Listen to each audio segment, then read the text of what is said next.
Afternoon all, we've just said goodbye to our second group of the day, and we thought we'd just do the next bit on this carcass. I think we're right to probably not try and do anything with the meat because it is beginning to hum a bit more now, so there's definitely a lot of blood still in the meat which is going off. If I was desperate I still would, but I'm not, my freezer's full. So I'm going to take this front leg off and then joint up the front leg into bits, and we're going to use the old Mousterian hand axe. So the front leg is a floating joint. Okay, first thing I'm going to separate it at the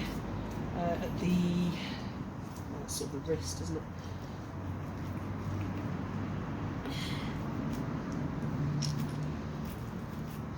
Even with a slightly dull edge, that's still really effective.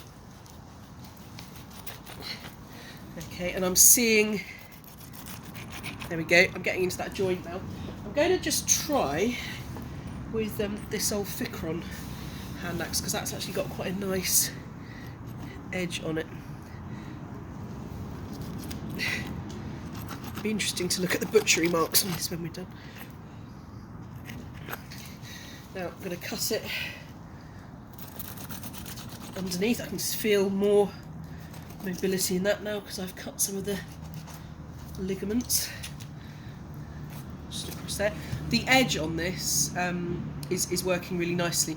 I'm not so convinced about the point on this particular one, but it's not necessarily indicative of the entire type of them. So now what I should be able to do is bend it sideways, not quite yet.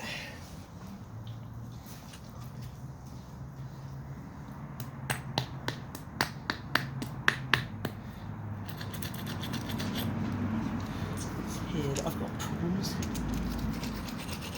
Tendon under there, there we go.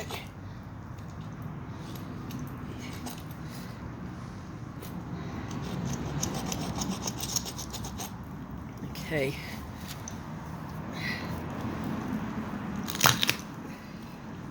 That's how we roll. And then I can sever the few remaining points of attachment. Yeah, I'm finding the edge is better than the point on this. It's a bit sort of big for getting even into a big joint like this.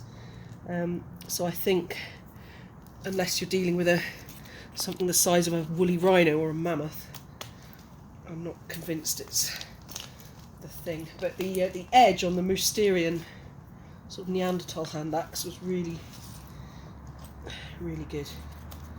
There we go. So that's the hock taken off. There's a lovely bone in here we can use. There's bones in the foot we can use for hooks and stuff. There's cracking tendons in there. Now, the other joint here is a bit more of a fiddle. So I thought what we could show you is how to get the backstrap tendon out.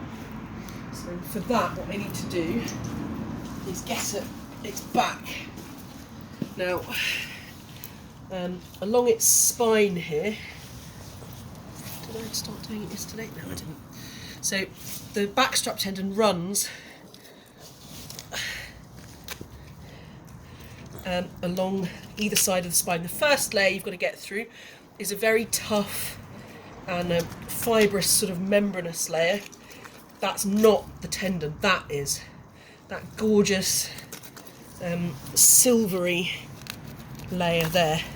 And it doesn't just run the length of the cut of meat that you might call the fillet. It actually goes further, and it tucks under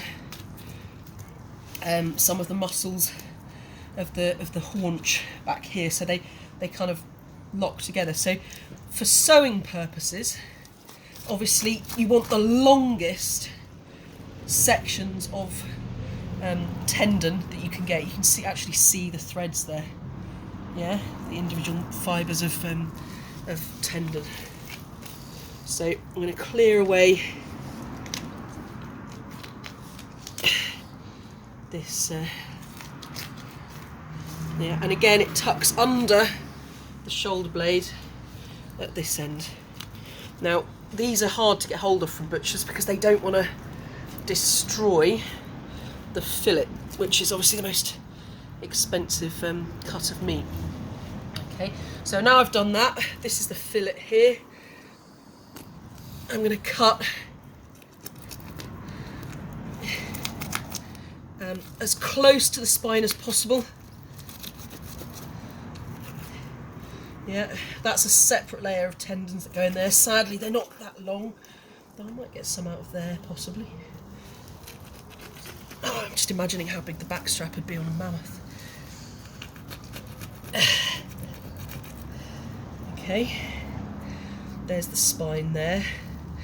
Okay, and then to extract the actual fillet, I normally just use my hand, and that takes it off as a muscle group rather than risking cutting anything. So I'm having to be a bit careful because of broken ribs and stuff from the impact. So I'm going to go back to using the axe. Broken bones lead to pretty nasty infections if you jab yourself with them. There we go. So we've got this pure kind of cylinder of meat. I've gone a bit wrong there. There's a break in it. But now, to get this layer off, I'm mostly going to use my hands. I find that's best because I don't want to risk cutting any of those threads. Now, if I was doing this a bit more slowly, obviously we're losing the light here and we want to pick up, I would get this on a flat surface or on my leg and actually scrape it clean. Okay, but I haven't got the luxury of that today, and also this meat is a bit fetid, so I don't care if we muck it up a bit because unfortunately we can't eat it. Okay, so it's almost a bit like skinning a rabbit. You're just sort of divesting it of its tendon layer. Or filleting a fish, skinning a fish. That's working quite well. Just once you get the angle right.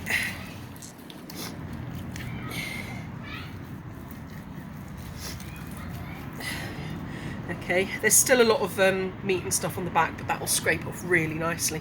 The best way I found to dry these, or a way that works very well in here, is just to scrape them clean and literally stick them to one of the posts, and they will come off when they're dry.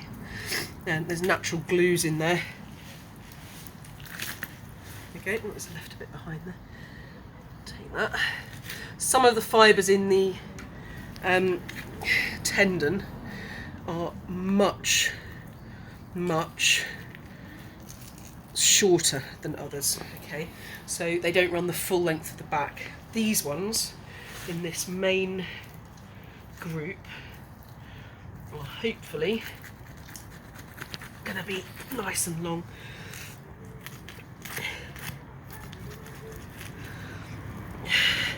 But they're going right down into this pelvis. That's where they end, somewhere down in there.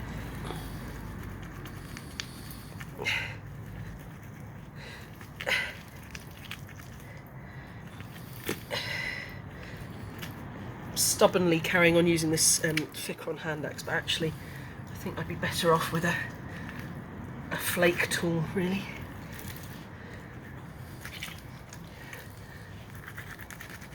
For one thing, I know it's got a brand new edge, so there we go.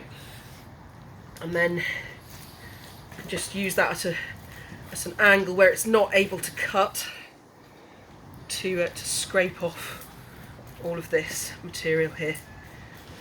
And what we're left with is lovely tendon, and that's going to be really useful for making new clothing for winter and repairing the stuff we have, binding arrowheads, all kinds of jobs.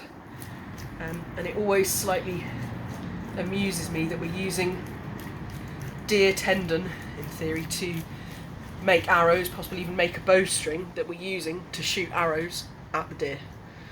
There's a slight sort of circular logic to it, which it's quite pleasing. But there we go. I'm really pleased with the hand axes. My favourite, I think, is still the Mousterian one, the Neanderthal one, which makes sense because it is kind of, as far as we know, it's the pinnacle of hand axe making, is the sort of ovate Mousterian one. But the point was really useful. That nice thin profile gets into the joints really well, and the edge, actually the nice slight serrations cut better than this one, which has straight edges. So that's interesting as well. I suppose because it's basically made of fibres, you use a serrated knife for cutting rope, so I suppose it's a similar thing. Interesting experiment. This one might be better for actually cutting it up for drying, ironically, but I'm not convinced that Heidelbergensis or whoever was using these was necessarily drying a lot of meat. They were certainly storing the hock leg bits and eating the marrow. That's just been proved by a team in Israel. But I would say for cutting stuff up for drying, which I've had a go at, you need a very straight, fairly thin edge, and that could only be a tiny flake, but it does need to be very sharp. So I might have a go at that with some of these bits at home. Tempted to try and rescue that fillet, to be honest, but I know I shouldn't. Anyway, goodbye from us, and we'll be back tomorrow probably. See ya.